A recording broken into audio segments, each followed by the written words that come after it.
ప్రైజ్లో దేవుని పరిశుద్ధ నామానికి మహిమ కలుగునుగాక.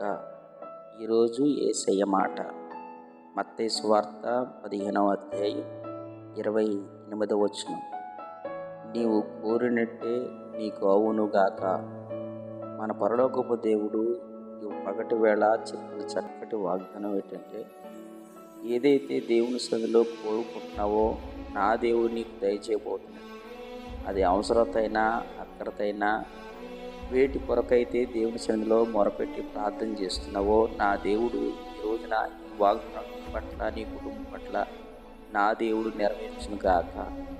కారణం ఏమిటంటే, మన దేవుడు ఎవరైతే దేవుని సన్నిధిలో మోకరిల్లి ప్రార్థన చేసి కోరుకుంటారో కోరిన కోరికలన్నీ తీర్చగటకు శక్తి కలిగిన దేవుడు, సమర్థుడైన దేవుడు.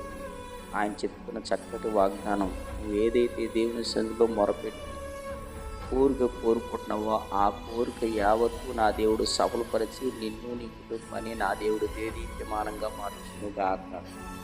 ఆమేన్.